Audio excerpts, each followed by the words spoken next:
اس کا جواب تو بظاہر ناممکن ہے کہ کوئی مطلب عالمی سطح پہ اسرائیل کا کوئی ہاتھ روکنے والا ہوگا۔ سعودی عرب اور اسرائیل کے جو معاملات آگے بڑھ رہے تھے وہ تو اب سمجھیں کہ وہ بہت پیچھے چلے گئے، کیونکہ وہ خاصی قربتیں نظر آ رہی تھیں اس حوالے سے، جیسے یو اے ای نے تسلیم کر لیا، کچھ اور پائپ لائن میں تھے ممالک، پاکستان کا بھی نام لیا جا رہا تھا کہ شاید پاکستان بھی کہیں اس کے پیچھے ہوگا اور سعودی عرب کے ساتھ شاید ہم بھی کہیں اس کے بعد یا اس کے ساتھ تسلیم کر رہے ہوں گے۔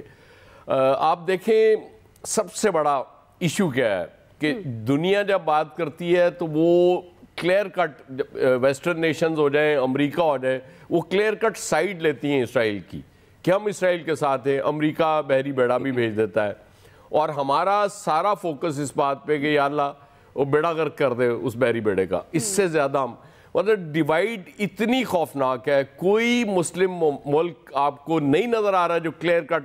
سٹینڈ لے اور یہ بات کرے کہ یہ جو ظلم ہو رہا ہے اس کو روکا جائے۔ عرب لیگ کا اجلاس بھی ہو رہا ہے، غالباً OIC کے اجلاس بلانے کی بھی بات ہو رہی ہے، لیکن ان اجلاسوں سے کچھ نہیں نکلے گا۔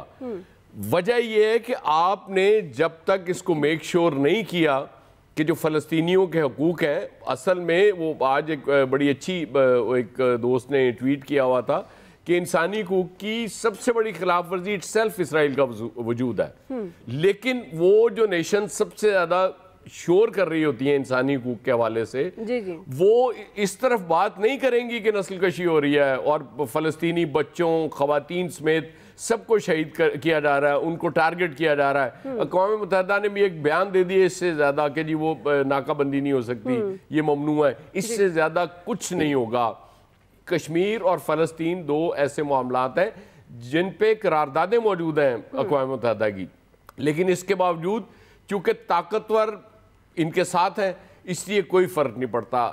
یہ ہاتھ صرف ایک صورت میں روکا جا سکتا ہے جب اسلامک امہ میں یونٹی ہو جائے، یہ لوگ سب مل کے یہ طے کر لیں کہ ہمارے فلسطینی بھائی ہیں، ان پہ ظلم ہو رہا ہے اور ہم نے ان کا ساتھ دینا ہے۔ اس کے بعد دیکھیے گا اب چیزیں چینج ہو جائیں گی، لیکن سب کے چونکہ اپنے اپنے مفادات ہیں، وہ مفادات سے باہر نہیں آ رہے، اس لیے مجھے نہیں لگتا کہ اسرائیل کا کوئی ہاتھ روک سکے گا۔ اور یہ جو حماس نے کیا ہے، انہوں نے تو ظاہر ہے ان کی ٹینکوں کو نشانہ بنایا، ان کے فوجیوں کا نشانہ بنایا، لیکن بدلے میں جو ہو رہا ہے وہ صرف معصوم شہری ہیں، نہتے شہری ہیں جن کے پاس کچھ نہیں ہے، ان کو شہید کیا جا رہا ہے، زخمی اتنے زیادہ ہیں، ہر چیز بند کر دی گئی، کوئی راشن نہیں مل رہا اور دنیا بالکل خاموش ہے، آرام سے ہے، یا وہ اسرائیل کا ساتھ دے رہی ہے کہ جی اسرائیل پہ حملہ ہو گیا، بڑا ظلم ہو گیا، اس سے زیادہ کچھ نہیں ہو۔ بالکل آپ نے یہ صحیح پوائنٹ ریز کیا ہے ایاز صاحب، جو وقت ہے کیونکہ یہ بیانات سے بڑھ کر کچھ کرنے کا ہے۔ ہمارے ساتھ جرنلسٹ موجود ہیں عبدالرحمان مطر صاحب، جس طرح میں نے ان کا انٹروڈکشن بھی کروایا، تو عبدالرحمان صاحب ظاہر ہے یہ کانفلکٹ تو بہت پرانا ہے اور حماس اس سے پہلے بھی اسرائیل کے ساتھ کئی ایسے موقع آئے کہ وہ جنگ کرتا آیا، لیکن جو یہ حملہ اسرائیل کے لیے یقیناً بڑا حیران کن بھی تھا، جس طرح پوری پلاننگ منصوبہ بندی کے ساتھ حماس نے کیا، لیکن اب جو اسرائیل کا رد عمل ہے اور جس طرح سے وہ معصوم بچوں کو، خواتین کو نشانہ بنا رہا ہے، عبدالرحمان صاحب کیا یہ اسرائیل فلسطین کو ایز اے اسٹیٹ مکمل ختم کرنے کی کوشش کر رہا ہے؟ کوئی بات نہیں، let us be finished, no problem۔ سب سے پہلے میں آپ کے انٹروڈکشن کے بارے میں آپ کو شکریہ ادا کرنا چاہیے اور سارے پینلسٹ کو، بالخصوص ایاز صاحب کا جو ان کے کمنٹس کا، اور میں ایک چیز بھی یاد کرنا چاہتا ہے، آپ کے سامنے 75 سال سے ظلم ہو رہا ہے، فلسطینی عوام غزہ میں ریفیوجیز کیمپ کے اندر پچھلے 75 سال سے 1948 سے ہیں، ان کے پاس اور آپشنز کیا ہیں؟ 75 سال قید کے اندر ہیں، ریفیوجیز کیمپ کے اندر ہیں، اور یونائٹڈ نیشنز سیکیورٹی کونسل کی طرف سے 82 قرارداد پیش ہوا، ایک امپلیمنٹ نہیں ہوا، اور سارے دنیا کے سامنے ہے 1000 جوان حماس والوں کا، فریڈم فائٹرز، انہوں نے اسرائیل آرمی جو انڈیفیٹڈ والا آرمی ہمیشہ ہمیں بتایا، ان کی امیج کو ڈسٹروائے کیا گیا، اتنا بہادری کے ساتھ انہوں نے یہ کام کیا، اور جو اب بھی تک ہو رہا ہے by the way since the last 4 days، 4 دن سے یہ ہو رہا ہے یہ کام، اور ایک بزدل رپلائی آ رہا ہے، جہاز، امریکن جہاز، فرنچ